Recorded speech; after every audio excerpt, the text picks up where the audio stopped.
Senhoras e senhores oficiais, mais um programa Conexão Oficial da Associação dos Oficiais Militares de Espírito Santo. Nosso grande prazer hoje de receber como nosso convidado e entrevistado o Coronel Luiz Carlos da Silva, ex-presidente do Clube dos Oficiais, uma carreira brilhante na nossa instituição, aconselhamento político, sentimental que nós sempre brincamos com ele. Coronel, é um prazer muito grande receber o senhor aqui e vamos falar um pouquinho sobre a sua vida pessoal, sua formação acadêmica, carreira, para a gente iniciar o nosso bate-papo, ok? Obrigado, Coronel Augusto, presidente da SOMES. Obrigado pelo elogio, obrigado pelo agrado que você faz sempre. Mas é um prazer estar aqui para falar para os nossos associados da SOMES. Eu sei que seu trabalho é árduo, isso já vem de mais de 20 anos. Tive o prazer de testemunhar o início dessa conversa. Então, para mim é um prazer estar aqui com você, atender seu convite, porque eu sei que a gente pode trocar ideia de alguma coisa aqui. Vamos lá, Coronel. Coronel, você é natural de onde? Eu sou natural de Nova Venécia, registrado e criado em Barra de São Francisco. Então, na prática, eu sou mais francisquense do que veneciano. Próximo, né? Tem as raízes do norte do estado, né, Coronel? Nasci num lugar chamado Guararema. Isso. E tem um dado interessante. Eu tinha que estar onde estou, porque eu nasci na casa que era xadrez. Na época, no interior, tinha aquelas casas que prendiam os outros. Os policiais prendiam e aguardavam para levar para encaminhar. E essa casa chamava-se Cubico, xadrez, não tinha nem delegacia, nada. Era um distrito. E essa casa era isso. Então eu tinha dois destinos, ser preso ou ser polícia. Eu fiquei com a segunda opção. Optou pela melhor opção, né? Com isso. Ser profissional de segurança pública. Então né, tá Coronel? bom. Coronel é casado, né, Coronel? Pai de 2 filhos, né? Alguns netos já, né? Na trajetória, né? Sou casado, nós temos 4 filhos, porque eu tenho 2 do meu primeiro mandato conjugal. Perfeito. E minha mulher tem 2 também do primeiro mandato dela, que ela ficou viúva e eu fiquei divorciado. Eu fui impeachmentado, né, praticamente. Certo. Para me tornar para transformar isso tudo em mandato. E nós temos 4 filhos e 8 netos. Uma família boa, família unida, graças a Deus. Bastante consolidada. Formou um pelotão hoje, né, chefe? Tá quase chegando ao pelotão para a companhia, né? Tá chegando perto. É isso. E lá, eu nasci em São Francisco, fui criado ali, minha escola, a formação primária, secundária foi toda em São Francisco.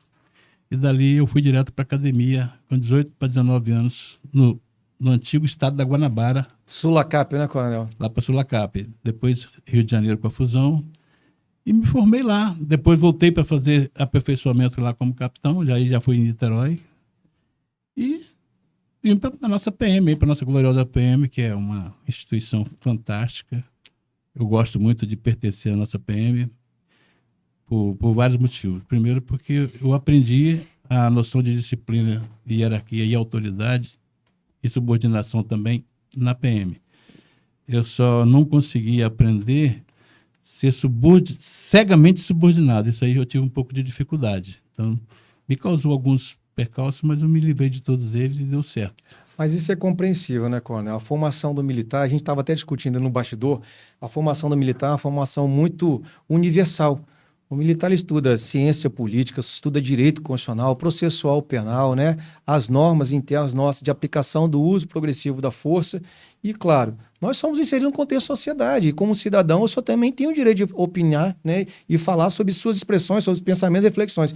E a polícia militar, a carreira militar ao longo da nossa trajetória, faz com que nós somos obrigados a estudar, para nós não ficarmos parados no tempo, e também a formar nossos pensamentos e convicções. Acho que é com essa trajetória que o senhor seguiu a sua vida, a sua carreira, né? Foi, eu tive um grande problema de ligar a teoria que eu aprendi à nossa prática. Porque eles nos formam de uma forma exemplar.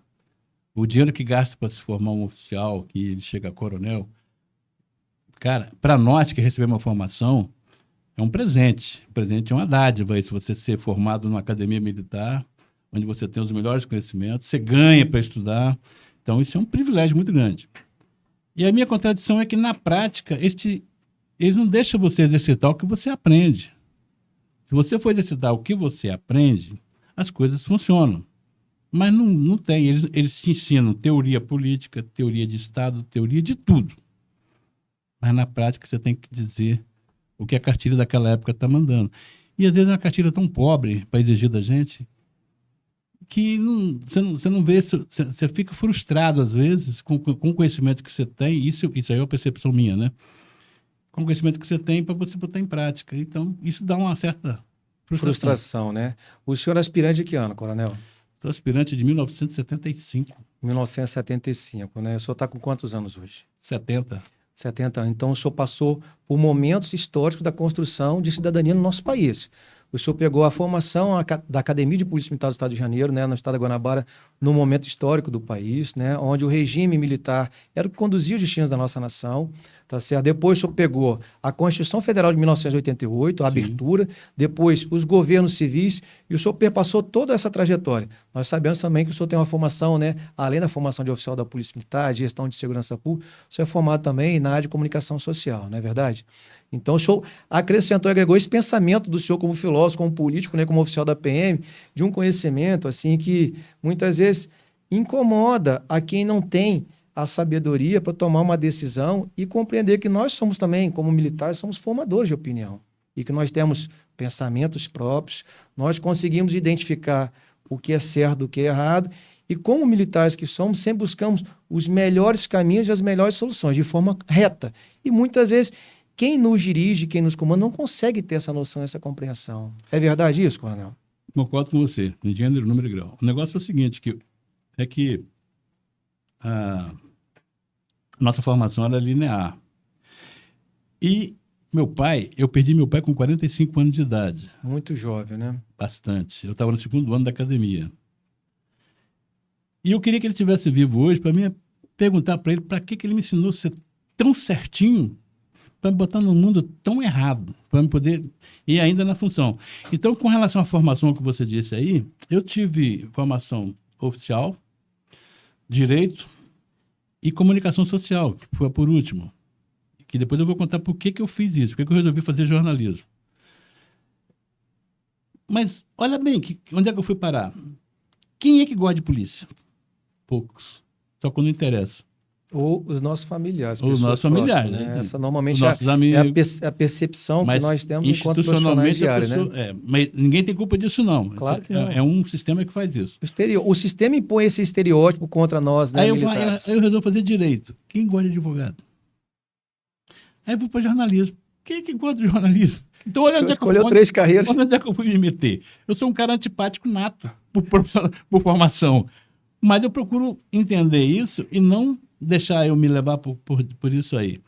Na polícia, o que eu entendi? Por eu ser formado de uma forma muito sistemática, não é que a gente não tenha defeito, a gente tem defeito, claro. Quem está me ouvindo, eu falo assim, nada, aquilo é mentira dele, tá? Ele tem um monte de defeito. É que a gente tem que fazer as coisas certas e ver as coisas pelo lado certo. Só que a nossa formação, eu falei, ela é linear, mas você pega um soldado nosso e forma ele. Você espera que ele vai dar retorno daquilo que você ensinou.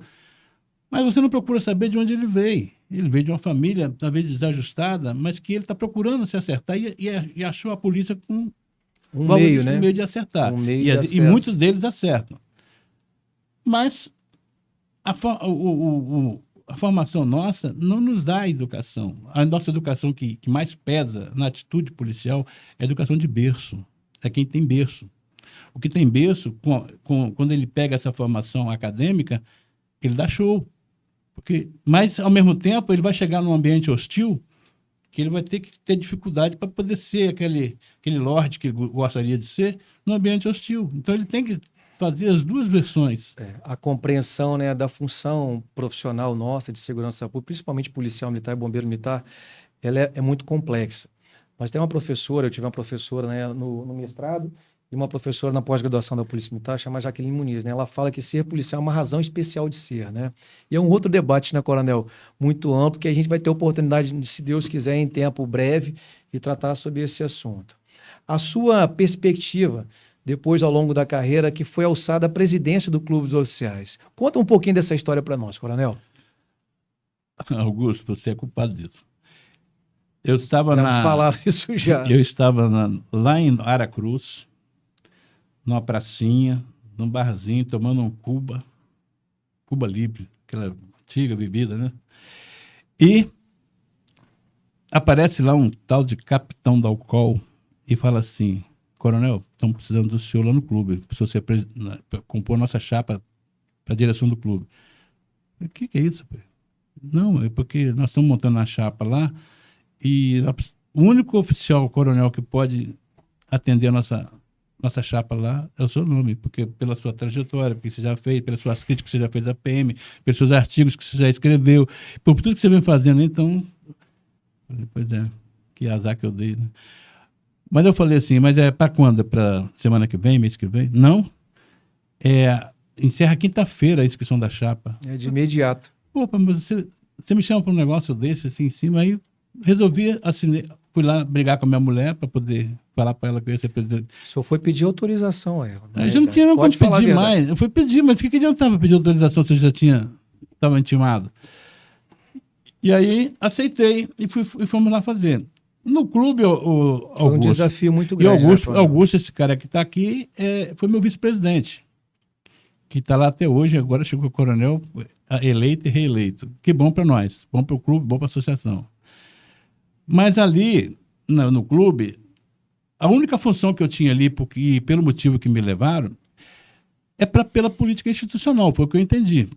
Porque eu não me via administrando o clube da forma que deveria ser, e nem a galera que estava comigo, a minha diretoria, eles não pensavam nisso, eles pensavam em fazer política institucional, defender nossos direitos, nossa categoria, evoluir o nosso pensamento político-associativo dentro da polícia. Muito importante, né? Muito importante isso, quando veio a academia para o Estado, a minha esperança é que nós teríamos uma nova mentalidade do oficialato, como temos, bons oficiais, excelentes, mas que engajasse essa...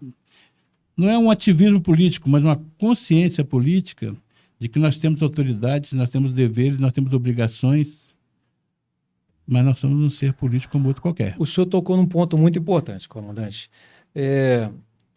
A nossa formação, ela tem um quê de ordem política também. E nós somos seres políticos, inclusive o militar, tanto o cidadão que vive, né, no dia a dia da sociedade, mas nós somos pensados da sociedade para fazer parte de uma corporação chamada Polícia Militar e Corpo de Bombeiros, porque militares somos, assim como as Forças Armadas também, e nós temos que exercitar a política. E ao longo do tempo parece que as pessoas não conseguiram compreender que há uma necessidade do militar ser engajado no processo político. Mas que processo político? De reivindicação dos seus direitos, das prerrogativas, né, da nossa classe, principalmente de oficiais, de busca pelo direito dos militares estaduais, tanto que nós temos uma federação nacional, que é a FENEM, que é muito bem representada, tá certo? Então, tem que haver uma compreensão, né, desse pensamento político por parte do nosso associado, por parte da nossa oficialidade.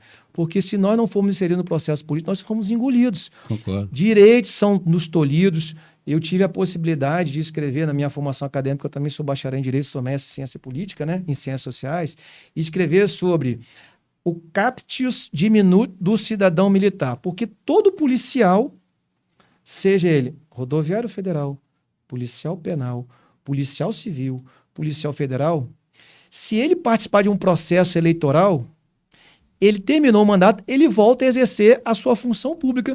E os militares das Forças Armadas e os policiais militares e militares, não. Exerceu o mandato, se ele tiver mais de 10 anos, ele automaticamente passa para a chamada reserva remunerada. E se não tiver 10 anos de serviço, ele é encaminhado diretamente ao CLE para a reserva não remunerada. Então, isso limita o direito de participação e tolhe o direito de participação do militar na busca de defesa do cidadão, porque ele tem uma experiência na área de segurança pública. Segurança pública hoje é um dos maiores indicadores de reclame do cidadão. Então, tem que haver essa compreensão por parte, né, do nosso associado, por parte do nosso cidadão oficial militar, no tocante a essa participação política, participação saudável na escolha dos seus representantes, no direcionamento de quem são os seus representantes de classe, de categoria, para isso, para a defesa dos seus direitos e prerrogativas e do cidadão também. Nós conseguimos aquele projeto político, nós que eu falo, nossa diretoria, eu, você, Bruno Polês e Coronel Pancini, na época, né? Nossos cientistas políticos. Lá se vai 22 anos, lá se vão 22 anos. Polês era o nosso talibã, né? O cara que... O oficial jovem, na época, humilde, trabalhador, muito lutador, pensando na defesa dos nossos associados. Os nossos, né, representantes hoje com mandato, todos vieram daquela época. E vieram outros que não foram daquela época, como o Wellington bem depois, mas foi dentro da assimilação do nosso espírito. Uma continuidade, né, do espírito de representação. Foi o da Vitória, que é deputado federal hoje, Assunção, que é deputado estadual. E exerceu o mandato de deputado federal mandato também. federal também. E o sargento Walter, lá da Serra. Que depois foi, né, assumiu a suplência como tivemos parlamentar. o Fernando Figueiredo também, que foi candidato a governador naquele projeto nosso. E é deputado federal E também, deputado né? federal também em outro momento. Isso. O senhor me falou do coronel Getúlio Lustosa Cabelino, num tempo pretérito, né? Mas o Getúlio Lustosa Cabelino que eu falei é aquele incômodo de querer ver as coisas acontecendo na polícia. Então, como ele foi presidente do clube como capitão, Perfeito. ele foi punido disciplinarmente pelo comando do Exército que comandava a polícia na época, se não me engano, o coronel Lameira. Isso foi na década de 70, 80, coronel? Eu acho que foi de 70 para 80, sei lá. Nesse período aí eu era... E ele era presidente do clube. E um cara que eu reputo de uma consideração muito grande. O Cabelino, para mim, era meu... Falei, coronel, você é minha referência quando eu for para a reserva. Ele está sempre muito bem elegante, muito bem vestido. Eu tenho admiração muito grande pelo coronel Cabelino também. E está lá com a gente, lá na nossa reunião de veteranos. Mas então, Augusto, o nosso trabalho ali foi trazer essa consciência política para o nosso oficialato, porque eu entendo o seguinte, os nossos comandantes, se eles souberem trabalhar com a Associação dos Oficiais, não é que ele vai atender as associações, não, porque ele tem que atender a política de Estado, do governo. Mas ele tem que entender que os oficiais são subordinados a ele, são lá do clube. Então, não são coisas estanques. Então, há um contágio aí institucional muito forte e que ele não precisa de acatar o clube e nem isolar o clube do comando, que não adianta isso não funciona. Isso funciona enquanto está no comando, depois volta tudo de novo e vem de um represamento. O nosso objetivo, coronel, sempre, né, é estar ao lado dos comandos, porque eles também são associados nossos. E nós somos gestores de segurança pública. A gente tem as melhores práticas, as melhores ideias para que o comando seja vitorioso. Eu sempre entendi que as associações fazem aquilo que o comandante não pode fazer. Exatamente. Politicamente, né? Sem desrespeito. Nós nunca desrespeitamos o comandante com nenhum. Certeza, Todos com eles certeza. trabalharam com a gente numa boa. Então, o que a gente espera dos nossos oficiais é que entenda o trabalho da associação como um trabalho dele, independente de ser vencimento, promoção, mas pensar nossa segurança pública, por quê? Hoje a gente vê um sistema aí que é monstrengo, onde você vê Supremo, que é guardião da Constituição e não segue a Constituição, imagine para baixo quem está subordinado a ele, que somos todos nós. Aí você vê essas coisas que acontecem aí, independente de lado político, se é de esquerda, se é de direita, a Constituição ela não tem lado. A Constituição é a Carta Magna. Ela é feita para o cidadão e para o país. Para né? isso que os caras são bem pagos, para poder proteger aquele livrinho nosso lá. Aí quando você vê que operadores de segurança cumprem ordens absurdas, nós somos formados para não cumprir ordem legal. E a gente não vê isso acontecer, a gente fica meio assustado. A gente não vai perder a noção do ser político que a gente é. Mas o oficial ele tem que ter essa noção de que o que ele pode fazer como político e o que ele tem que fazer como policial. Perfeito. Porque a sociedade espera muito da gente.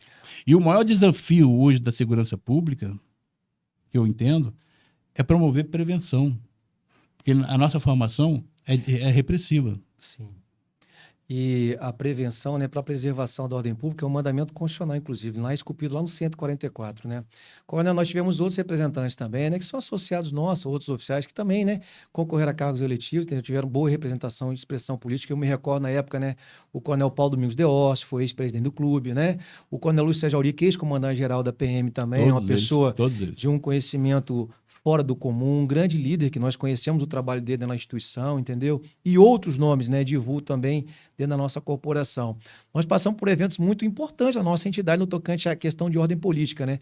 E com essa criação do projeto político lá atrás, nos dias de 2000, 2003, nós obtivemos um sucesso. O senhor pode contar um pouquinho dessa história, como é que isso foi feito, essa construção, como é que foi feito esse trabalho de escolha dos representantes, né, nessas regiões, para termos, depois do sucesso de ter alçado alguns parlamentares nossos, associados nossos, inclusive, né, e que hoje alguns já estão exercendo o mandato legislativo por vários anos, e não só o mandato, né, de deputado estadual e federal, mas também de vereadores. Temos muitos vereadores aí no interior do estado que são representantes das entidades de classe, né, da Polícia Militar e Corpo de Bombeiros.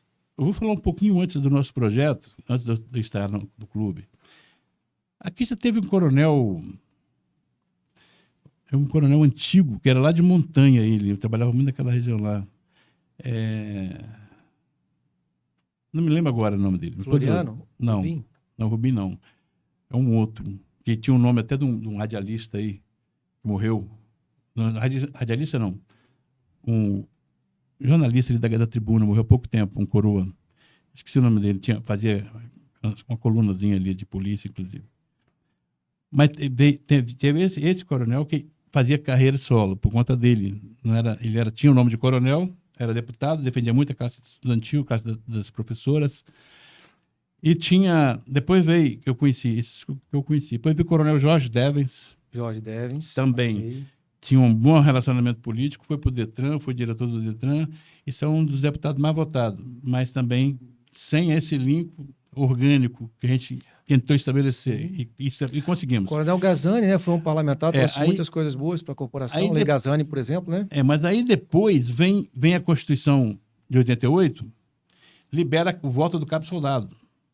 Isso tudo era num tempo mais atrás. Quando vem o voto do cabo soldado, aparece o cabo Camata. Candidato a governador em 1994. Foi deputado estadual. Quando ia vencer o mandato... Eu era cadete, aluno do terceiro o mandato dele, ele criou uma história da Gurungumba que ia dar uma coça nos políticos corruptos na Praça 8, e aquilo ali alastrou. E eu sei que ele quase derruba a eleição em 94 do com Vitor Buarque, né? E ele tornou-se depois prefeito de Cariacica, né? Depois tornou prefeito de Cariacica. E depois veio o Gazani e veio o Cabo Elcio. O Coronel Gazani também fez um bom trabalho lá, representou a gente. Daí para cá é que entra a associação nossa, com um projeto político, organizando os votos, que nós queríamos um representante no Norte, um representante no Centro para deputado estadual. E outro no Sul. Nós fizemos o Norte com Josias da Vitória. Hoje deputado federal, né? Foi 2 vezes estadual, ou 3, não sei, e está para 2 mandatos de federal. Fizemos o suplente Sargento Walter, na Serra, e o suplente de federal, Assunção. Essa história de federal aí era o seguinte: o meu nome era para ser federal. Certo. Segundo a orientação do articulador Coronel Dalcol, que era capitão.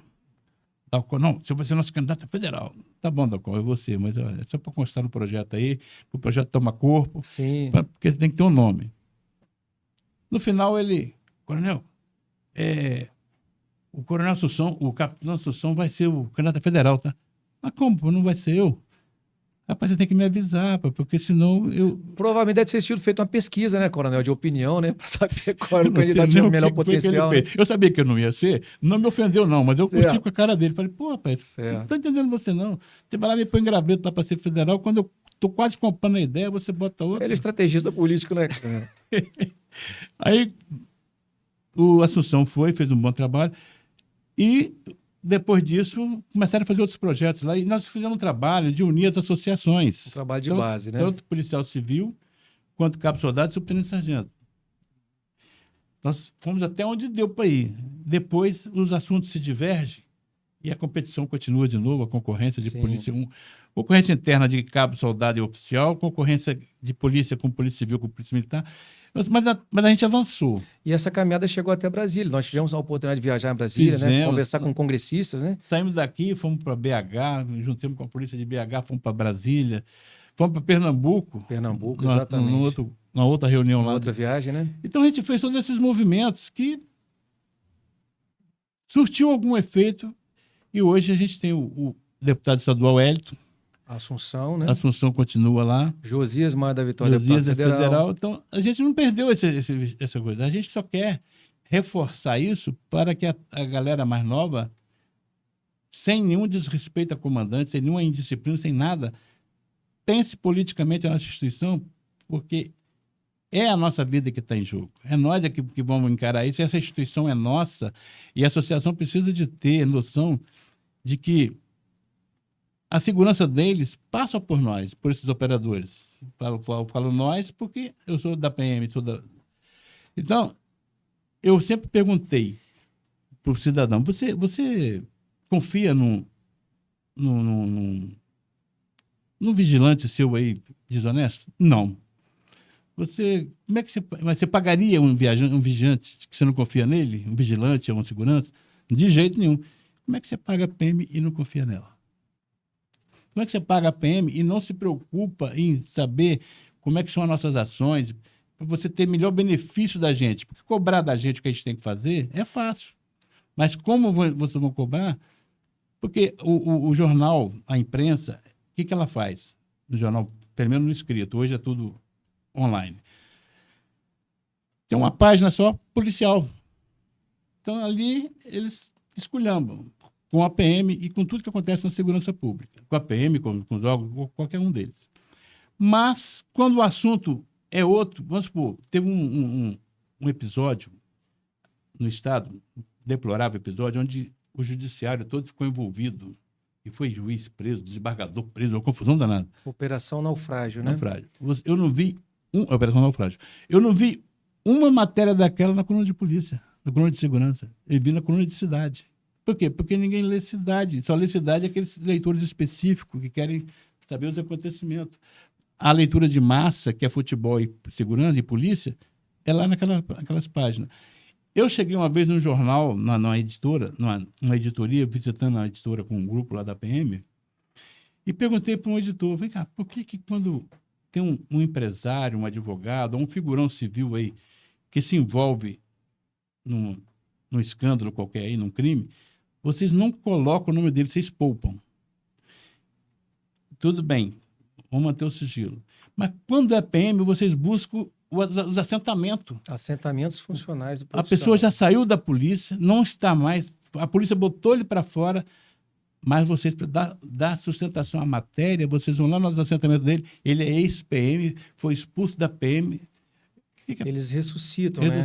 Então, a figura, né, do profissional. E eu acho que o trabalho da nossa instituição, enquanto clube, das associações, subtenente-sargento, cabo-soldado, oficiais, é preservar a nossa imagem, porque a política, o submundo da política, os interesses da política vão estar sempre querendo colocar a gente em desvantagem em função do cidadão e enganando o cidadão para poder não ter uma noção exata da gente. Eu estava fazendo uma palestra em Aracruz uma vez para o magistério, eu era capitão, a gente ia para a escola fazer alguma coisa, fazer palestra. Alguma coisa não, fazer palestra, convidava a gente. Então, a aluna me perguntou, capitão, o senhor não acha que o polícia é muito despreparado, não? O soldado é muito despreparado? Aquela pergunta que a professora manda fazer, né? Uhum. Eu falei, filha, se você estivesse lá fora de sala, eu ia te dar uma resposta. Mas aqui dentro eu não posso te dar a resposta que eu daria lá fora. É o seguinte, lá fora eu perguntaria se você era preparado para entender a polícia. Você é preparado para saber se ele... Não. Então, é isso que acontece. Eu tenho que explicar para você. Aí eu expliquei que a polícia, o soldado tem um currículo, tem uma formação, mas que essa formação é linear, é uma acadêmica. Mas que eu dependo da formação do berço dele também para isso dar certo. Porque a polícia se envolve com gente, é gente com gente. Coronel, e é importante essa observação do senhor, né? Até para o cidadão também compreender que nós cortamos na carne. Né? O profissional que ele desvia o seu percurso, né? Ele é submetido hoje a um código de ética policial militar, né? Sobre o uso progressivo da força, sobre o comportamento dele. Talvez as instituições mais assim abertas, porque nós somos fiscalizados pelo Ministério Público, existe um grupo hoje, chama-se GECAP, que é o Grupo Especial de Controle da Atividade Policial dentro do Ministério Público, que nos fiscaliza. Ele sabe quantas exclusões, quantos processos administrativos, quantas sindicâncias, e é aquilo que nós conversamos logo no início, né? O policial, seja ele do soldado ao coronel, que é um profissional, ele é alçado da sociedade. Se ele vem com problemas, com certeza, esses problemas podem ser identificados ao longo de investigação social e ao longo da carreira dele, mas nós não permitimos que um profissional, né, ele use a farda durante o dia e o capuz à noite. A nossa instituição, ela corta na carne. Então, nós temos muita responsabilidade com relação à permanência do indivíduo que desvia o seu caminho. E é uma realidade. E o jargão militar, né, e o jargão também, você falou que pau que dá em Chico, dá em Francisco também. Então, nas nossas instituições militares, independente do posto da graduação, desviou do percurso, com certeza ele vai ter a devida providência legal, né, mediante os nossos estatutos e regulamentos. Né? E a nossa margem de credibilidade ela é muito limitada. você... Se você tem um médico que você vai, ou advogado, ou seja quem for, ele é um cara extremamente bem formado, formado aqui em Harvard, lá, em qualquer canto do mundo aí. Então você sabe que ele profissionalmente ele é bem preparado. Mas para te atender ele é grosso, ele é bruto, ele é mal educado. Mas ninguém fala que ele é despreparado. Fala, ó, aquele cara ele é muito bom, mas ele é mal educado, é grosso para te atender. Mas ele é bom. Com Mas a polícia ninguém fala isso. É Com despreparado, certeza. entendeu? Com certeza. Então, é essa coisa que a gente tem que ter noção, desde de outras coisas a mais, para que a gente possa vencer, trabalhar com mais ânimo. Por exemplo, eu saí da polícia em 2003, nunca usei colete à prova de bala. Mas não é porque não tinha bala, não, porque tinha pouco disparo contra a polícia. Não existia tanta coisa. E, dali para frente, meu filho entrou na polícia lá em BH, sargento hoje. André, grande André. Tá lá, sargento. Forte abraço para o André se estiver ouvindo, né? Sargento Em breve, André. né? O nosso podcast. Primeiro presente que eu dei para ele foi um colete à prova de bala. Eu falei, não, leva esse colete. Ué, Equipamento de proteção para o próprio profissional, né? meu filho, então, se todo mundo tem colete, eu vou... O revólver e o colete eu dei para ele, entendeu? A arma dele. E fui acompanhando. Então, outra coisa, nós estávamos no QCG, olhando para o batalhão, primeiro batalhão ali embaixo, não sei como é que é hoje, tem mais de 20 anos que eu nem passo por ali, talvez. Hoje está ao lado, o primeiro batalhão, né? Tem um projeto para construção lá. Tinha 800 polícias, era o efetivo ali. O pessoal vinha lá do Morro São Benedito para dar uma queixa que foi roubado. Então tem que ir na delegacia. Como que o cidadão vai entender que ele vai num batalhão cheio de polícia todo dia, mas ele tem que ir lá na praça do Eucalipto Fazer o registro da delegacia. na delegacia, fazer um registro. E aí vai lá, vai cá. Aí que eu falei que a polícia do Zé e do Mané, o cara fica perdido. Pois é. Então, um pouquinho só, sem te cortar. Claro. O que acontece? Nós perdemos espaço, apesar de termos representação política. Não conseguimos ainda vencer politicamente nas nossas ações, porque perdemos espaço. O tráfico, mundialmente, nacionalmente, estadualmente, municipalmente, em qualquer lugarmente, invadiu. E nós não tínhamos fuzil R15 no morro. Eu saí em 2003, ainda não tinha isso aqui. Aí a gente pergunta, por onde que essa criminalidade entrou e por quem, e autorizado por quem? Porque a PM está sempre combatendo. Mas aí, quando a gente toca nesses assuntos, a gente é polêmico. Mas, como eu já estou aposentado... O senhor pode falar com mais propriedade. Eu falo porque agora eu sou vítima, né? Sim. Sou vítima igual cidadão. Coronel, é muito interessante, né? Essa puxada de assunto e tema. Eu comandei a unidade da Polícia Militar, a primeira unidade da Polícia Militar, né, o primeiro batalhão, em tempo pretérito, em 2017. Logo no pós, né, evento que aconteceu aqui nesse momento muito, assim, traumático para o nosso estado do Espírito Santo, né, que foi a manifestação de 2017 da Polícia Militar. E, enfim, naquele momento ali, nós tínhamos uma forma de atuação. E os enfrentamentos que o senhor citou, né, dos criminosos, traficantes, assaltantes, eles eram num patamar. Hoje evoluiu tanto ao ponto de qualquer viatura policial que chegue numa área conflagrada, numa área de risco, ela já é recepcionada por disparo de arma de fogo. Por quê? Existe uma sensação de impunidade muito grande no nosso país para que o criminoso ele tome qualquer tipo de atitude contra um representante do Estado, que é o policial, seja ele civil, militar, rodoviário, penal, tá certo? De que ele tem a certeza que não vai dar nada. E é o que está acontecendo. É um absurdo. Certeza da impunidade. A certeza da impunidade, ela tem gerado essa descredibilidade dos órgãos de segurança pública. Por quê? Porque o sistema de justiça criminal no país está falido. Por que está falido? Porque existe toda uma simbiose de uma organização criminosa. A minha área de estudo, na minha dissertação, foi organizações criminosas no Espírito Santo e no país. E nós temos a oportunidade de ter contato, né, com profissionais de outros estados, de outros países e de outras agências. O Brasil hoje tem uma das maiores organizações criminosas do mundo. As que movimentam o maior número de recursos do mundo. O PCC, principalmente, e o Comando Vermelho, né? Mas o PCC. PCC é dono de jazidas de ouro. no norte do país. O PCC tem organização criminosa que comanda, né, o transporte coletivo em grandes cidades do país. Distribuição de combustível, distribuição da famosa gatonete, né, a instalação de determinado tipo de prestador de serviço, ela só vai entrar numa cidade, num município, num bairro, mediante o aval de organização criminosa. E isso é um absurdo, porque eu conheço empresários, conheço pessoas que são profissionais, né, proprietários de empresas que falam, Augusto, não tem mais condições de operar em determinado estado, porque esse estado, ele perdeu totalmente o seu poder de domínio. E quem está exercendo o poder de domínio? Uma organização criminosa. A organização criminosa chegou ao ponto do nível tão grande de organização que tem feito eleição de parlamentares. Quase que diariamente nós recebemos uma denúncia publicada pela própria mídia e pela imprensa que o parlamentar A, o parlamentar B, né, ele está sendo processado, está sendo indiciado por ter recebido, né, verba de campanha ou um benefício de campanha mediante o pagamento de uma organização criminosa. Então, o nosso país hoje, ele é o concurso, ele está na ponta dos top minds da existência das maiores organizações criminosas do mundo. Do mesmo tipo de máfia italiana, máfia japonesa, né? Que é Yakuza. A italiana são vários tipos de máfia. Máfias são chamadas de tradições, de famílias. Eu tenho a Anhangreta, eu tenho a Puglia, a máfia siciliana, a máfia de Nápoles. Então, assim, chegou um ponto hoje de que o controle de um determinado tipo de serviço público ou de estrutura pública que conta com a participação de agentes públicos é dominado por organização criminosa no nosso país. E aí o que se esperar desse país, né? Que a lei e a impunidade, ela impera e ela reina. É atribuir a responsabilidade para o profissional de segurança pública? Não. É tornar mecanismos de controle da atividade e de controle da impunidade mais sérios e mais severos.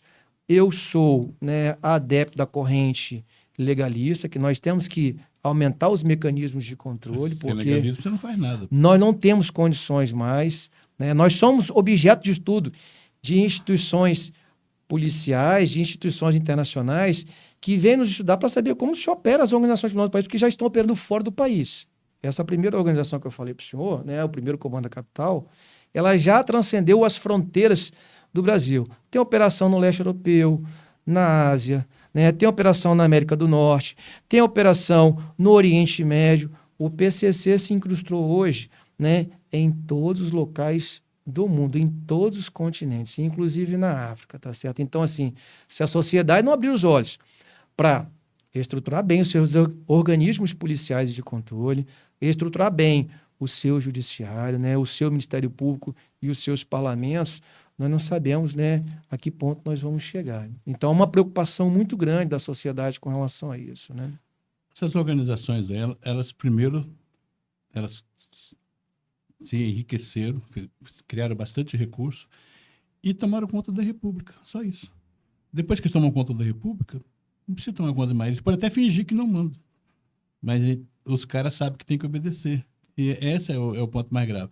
E aí bota esse aparato nosso de aproximadamente 500 mil homens no país todo, que são PMs, Exatamente. numa situação de subordinação, de subjugo, e em prejuízo de quem? Da sociedade. Nós vamos ficar de testa, porque o nosso escudo é o corpo.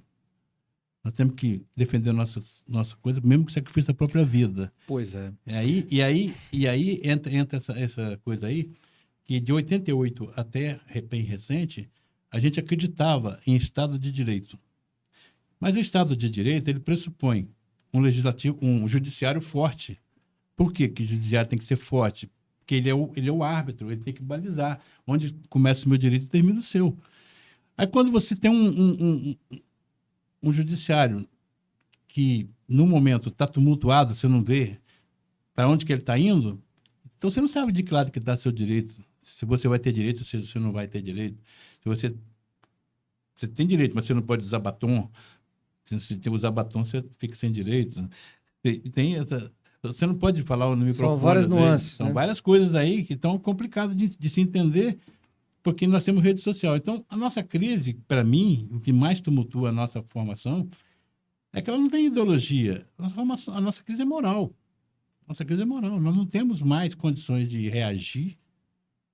E se tiver condições de reagir, nós temos que criar novas atitudes, e são atitudes que eu não sei quais serão e nem por quem serão tomadas, porque Está muito confuso. Mas eu sei que nós estamos à beira de acontecer alguma coisa, que eu também não sei o quê. O que eu queria falar aqui, Augusto, voltando para a nossa instituição, é fazer uma lembrança que aos nossos comandantes gerais que a gente teve, que sempre conviveram com a PM, sempre estão no clube às vezes.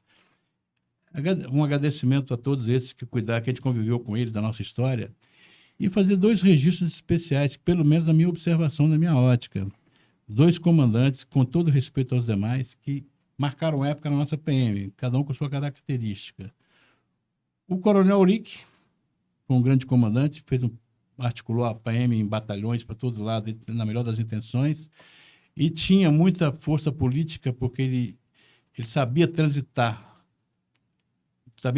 muito bem na política e no clube dos oficiais, lá que não fazia esse trabalho que a gente faz, fazia só o social. Perfeito. Então ele tinha todo mundo bem próximo, naquela camaradagem que é própria de quartel, e ele sabia lidar com isso.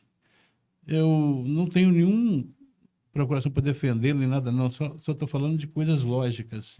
O que foi observado ao longo da gestão, né? E o outro comandante é o Carlos Magno da Paz Nogueira, Coronel Carlos Magno, que segurou a PM num momento difícil, aquele comandante que chegou a sequestrar um caminhão-tanque de gasolina, porque a polícia militar estava sem combustível, ia parar, porque o Estado não pagava, falou, mas a minha tropa tem que estar abastecida. E ele fez isso e tinha um bom trânsito de soldado a coronel. Sim. Então, isso para nós é que tem muito sentido. Então, a pessoa pode ser comandante fazendo link com todos os segmentos da polícia. Porque você pegar um regulamento e botar debaixo do braço e mandar o sujeito fazer o ordem para você, isso já está no papel. Você não precisa usar papel para isso. Tem que fazer o além disso, aquilo que está fora dos manuais e que faz parte para a convivência do ser humano, que é a polícia, e que precisa desse reconhecimento. E esse reconhecimento, às vezes, ele só pode ser alcançado pelo trabalho das associações, que, num trabalho hercúleo, tenta fazer isso e lidar com todas essas mentalidades nossas é muito difícil. Na PM, eu sempre digo que nós temos um celeiro de valores intelectuais, de qualidades profissionais, que fazem trabalho de polícia, mas que são caras altamente capacitados e que ficam ali com aquilo. Um se perde, faz só em casa o que ele tem que fazer, outro consegue fazer no paralelo alguma coisa útil, de bom, mas na PM mesmo ele é subutilizado, porque às vezes você tem uma orientação de segurança pública que ela é mais política do que de polícia. E aí você não sabe tentar levar isso, ou fica receoso de contrariar. Às vezes o governador quer mais ser orientado do que ser obedecido, mas você não sabe fazer essa orientação, ou não tem esse campo aberto.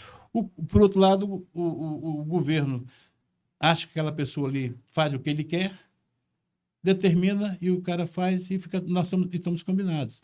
E aí os nossos representantes que estão lá na Assembleia também têm lá suas dificuldades, mas a gente está avançando. Eu acho que a gente avançou bastante. Com certeza, Coronel. Então, a gente tem que despertar o nosso povo dentro da disciplina para a consciência política da corporação, sem desrespeito, sem nada, porque o nosso orgânico é bom. Muito nosso bom. corpo orgânico é muito bom. Só fica ali dentro de... Eu faço isso, você vai me mandar para Nova Venécia, vai me mandar para Alegre, vai me mandar para Anunciar. Aquela velha história que eu passei por isso por 30 anos. Então, mas a gente não pode desanimar. Com certeza. Eu vou colocar para o senhor o seguinte, 2 questões, né? Alguns amigos que, quando conversam conosco, né, chegam e falam, você se aposentou muito cedo, né? Você é novo ainda, você tem muito a produzir. Claro que temos. Mas as pessoas que não conhecem o dia a dia do profissional de segurança pública, né, do soldado ao último posto, não sabe o que é perder noites de sono, quase 15 a 20 anos, não sabe o que é dar uma satisfação a uma comunidade, a uma sociedade, por muitas vezes não conseguir prover a necessidade de segurança pública. E aí tem a máxima de Robert Peel, né, sobre os modelos de polícia, o povo conspira com quem o protege. E a sociedade precisa proteger os seus profissionais, e a recíproca também é verdadeira. Os profissionais precisam proteger a sociedade, mas o profissional precisa ter as garantias. Então, quais são as garantias do profissional hoje, né? Uma boa remuneração, condições de serviço de saúde para poder atender a retaguarda, e muitas vezes pessoas criticam, não sabem. Por que né, os profissionais militares têm um hospital próprio? Porque nós precisamos dar resposta. Quando o profissional se afasta, ele tem que voltar de imediato. Porque perder um profissional numa guarnição, por exemplo, é perder uma guarnição de serviço. Então, ele tem que voltar rápido para o serviço. Por isso que existe o sistema de saúde da Polícia Militar, né, e do Corpo de Bombeiros, tá certo? E, enfim, e essa luta constante, né, para uma boa remuneração, para ele prover a tranquilidade e a regularidade das suas ações, prover e assistir a sua família. É muito duro ouvir de colegas de outras entidades de classe, falou, coronel, nós tivemos que retirar de uma determinada comunidade o soldado, o cabo, o sargento, ou até mesmo o subtenente, ou até mesmo um tenente, porque o tráfico está imperando. Então, esse profissional que muitas vezes se aposenta cedo, se aposenta com problemas cardíacos, por problemas neurológicos, por depressão, por dependência química, né? Até por problema de não conseguir manter e prover suas próprias despesas. Então, assim, a sociedade tem que entender que um bom profissional ele precisa ter essa tranquilidade para poder exercer um bom papel, né? E nos dias de hoje, né, o prende e solta, que é uma grande discussão, né? Eu costumo dizer o seguinte, os nossos profissionais, todos de segurança pública, todos os profissionais de segurança pública, Polícia Penal, Rodoviária Federal, Civil, Federal, eles padecem de enxugar gelo com papel de seda. Então, é muito deprimente você entrar numa delegacia, no departamento de polícia judiciária, e você conduzir o mesmo cidadão pela 32ª vez, pela 40ª vez, e esse cidadão, né, porque o nosso sistema de justiça criminal está falido, ele ainda no primeiro processo, ele não tem uma sentença transitada e julgado, ele não pode ficar detido, porque aquele crime cometido é um crime menor potencial ofensivo, ou ainda não há decisão, ele vai, né, lá para a audiência de custódia. Então, é muito duro isso. O profissional trabalha todo o tempo com isso. Então, isso é muito duro. Mas, enfim, coronel, um grande prazer em receber o senhor. Quais são as perspectivas do senhor para o futuro? O que o senhor espera? Qual a mensagem o senhor deixa para os nossos, né, já que estamos aqui representando a nossa entidade, clubes de associação oficiais, para os nossos futuros oficiais, futuros comandantes? Qual seria a mensagem que o senhor poderia nos deixar, né? Importante para todos nós. Augusto, antes de eu deixar essa mensagem, eu quero falar sobre... Eu fiz um trabalho como capitão, trabalho de conclusão de curso. Meu trabalho era assistência jurídica ao PM. O nosso PM... ele fica exposto e quando ele é enrolado lá no trabalho, não tem ninguém que defende ele. Eu acho que ainda não tem. Se não essas associações para ter... Então, o Estado... O senhor tem uma ideia, coronel? A lei de organização básica das PMs e BMs fala que o Estado tem que prover a proteção do profissional, com o membro da Procuradoria-Geral do Estado e tal. Mas isso não é cumprido. A lei existe, mas não é cumprida. E aí, as entidades de classe que contratam escritórios para fazer a defesa dos seus associados. No nosso caso, aí nós temos 2, né? Não, eles querem que o PM seja defendido pela Defensoria Pública, que já existe. Mas não é isso que tem. Porque eu estava viajando para o Rio, para o meu curso, na época da Itapemirim, do Camilo Cola ainda, e tinha um motorista deles com número 1 Eu falei, por que você tem esse número 1? Não, porque o patrão falou que nós somos o número 1 da empresa. Nós é que carregamos da empresa. Né? Eu falei, E eu usei esse sentido figurado na apresentação do meu trabalho no final do curso. Certo. Falei, eu estava na Itapemirim e tal, número 1. Eu falei, e aqui na nossa polícia, o soldado é o número 1 nosso. Se você não tiver um soldado preparado na rua para encarar nossas demandas... E ter a garantia para protegê-lo, né, coronel? Garantia para que ele volte mais importante, né? Tenha...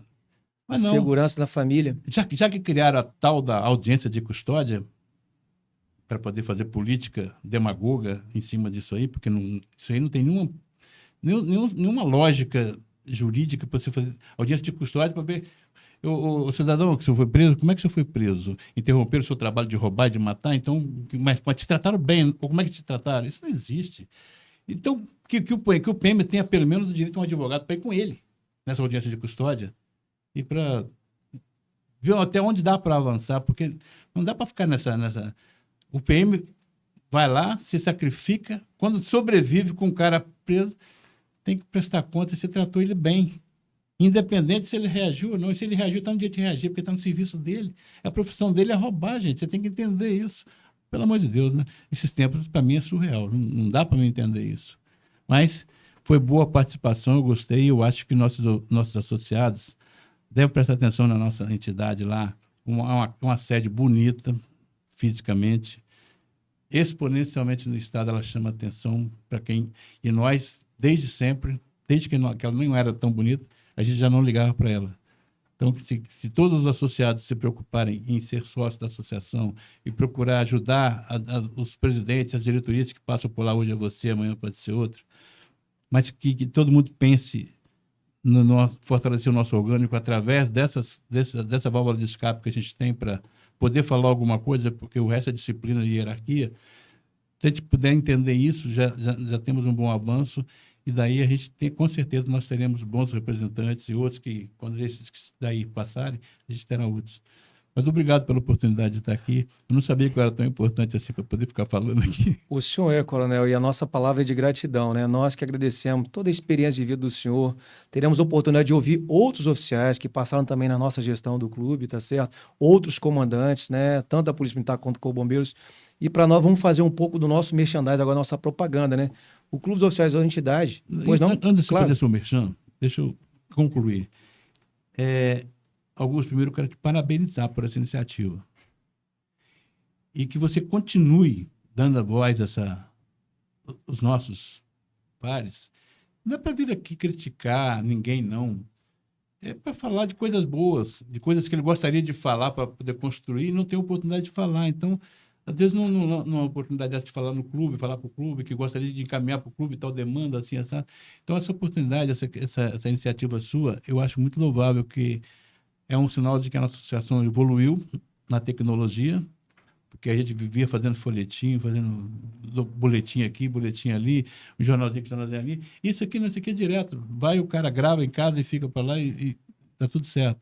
Então, parabéns por essa iniciativa. Agora pode concluir. Obrigado, coronel. Nós ouvimos muito, né, os mais sábios, os mais experientes. Então, por isso nós estamos fazendo isso. Isso é muito importante. Então, assim, você é associado, né, e você que não é associado à SOMES, procure sua entidade de classe para poder saber quais são os benefícios, quais são o clube de convênios e o que a sua representação de classe tem feito para você ao longo desses anos. É muito importante a sua participação. O Clube dos Oficiais da SOMES é feito por você e para você. Então, hoje nós temos uma assistência jurídica que atende a você em quase todas as áreas. Nós temos planos de convênios em quase todos, né? Localidades de hotéis e restaurantes, na região de montanha, na região de praia. Nós temos convênio com clínica odontológica, com clínica psicológica. Vamos fazer convênios agora, né, com a Moto Vena, estamos anunciando aqui oficialmente, tá certo? Com uma clínica bucomaxilo para fazer tratamento de estético de face e problemas de proeminência de queixo. Então, assim, nós estamos evoluindo tanto, tá certo? Que o associado não sabe, né, quais são esses direitos e esses benefícios que ele tem. Nós temos um convênio com a grande rede de escola hoje no Espírito Santo, com faculdade, a rede AP. Então, assim, participe, procure, né, se associar. Temos um convênio de saúde muito bom para os oficiais da ativa, com a Unimed Ajudes. Tem, um valor muito inferior ao mercado, porque a Ajudes é administradora de plano de saúde, a Unimed é operadora. Então, tudo isso nós fazemos para o nosso oficial. Então, participe, nos procure. Nós estamos até o dia 31 de dezembro abrindo as portas para ingresso de associados sem a cobrança de joia, né? Fizemos isso mediante a aprovação de uma Assembleia Geral no dia 26 de março. E, enfim, nós construímos a entidade para você. E, para fechar, coronel, né, nosso grau de responsabilidade, não só da PM como Corpo Bombeiro, né? Os projetos sociais que as nossas corporações ofertam para o cidadão. Banda Júnior de música no quartel do Comando Geral. Nós temos tratamento de ecoterapia no Regimento de Polícia Montada. O aleitamento materno no Hospital da Polícia Militar, que é aberto a todo cidadão, todos esses. E nós temos um programa muito importante, que é o Programa de Erradicação de Drogas nas Escolas, o PROERD, que foi trazido dos Estados Unidos, depois do Rio de Janeiro, com alguns oficiais nossos mais antigos, fizeram curso e fizeram essa disseminação. Então, assim, a Polícia Militar, o Bombeiro tem um projeto Soldado do Futuro também, né? Ajudar na prevenção e combate a incêndio, a defesa civil. Então, esse é um pouco do trabalho que nós ofertamos para o cidadão e que é muito importante todos aqueles tomarem conhecimento. Mais uma vez, Coronel, muito obrigado. Retorne para o seu rincão, né? Mande um abraço à dona Eliene, tá certo? À dona Renata. Gente boa, melhor ainda. Ao filho, tá certo? Deus que abençoe o senhor e nosso muito obrigado, tá bom? Eu que agradeço, Augusto.